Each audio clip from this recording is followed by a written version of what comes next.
La ministre de l'Éducation nationale en déplacement en Guinée a visité hier l'école primaire Diawadou Bari de la direction communale de l'éducation et le Prytanée militaire de Guinée, un nouvel établissement dont la première promotion compte une cinquantaine d'élèves. Envoyés spéciaux à Conakry, Fademba Keita, Julie Traoré. Première étape de la visite guidée, l'école primaire Diawadou Bari.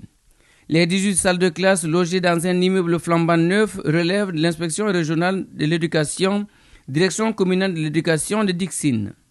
Dans la classe du CP1A, l'effectif est moindre et l'encadreur a une maîtrise parfaite de la classe. Quant au Prytanée militaire de Guinée, nouvelle création située à l'intérieur du camp Alpha Yaya Diallo, il reçoit cette année ses premiers élèves, c'est-à-dire les 5 meilleurs de chaque préfecture.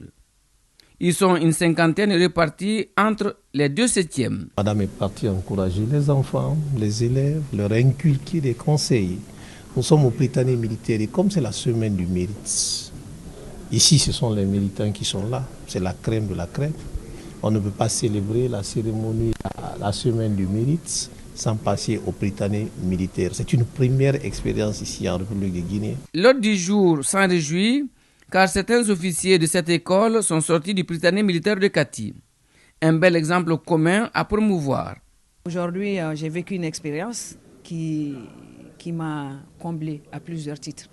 Voir les enfants de cet âge-là, nous avons visité une classe de CM qui sont dans les conditions optimales pour travailler, dans un établissement bien éclairé, tout neuf, bien équipé et avec des effectifs acceptables.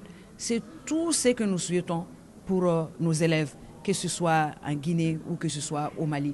Nous sommes en ce moment dans les murs du Prytanée militaire. La coopération dans ce domaine ne date pas d'aujourd'hui.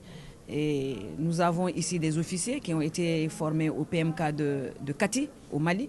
Et notre souhait est que ces échanges-là continuent. Les 2 pays ont à peu près les mêmes systèmes pédagogiques et d'encadrement.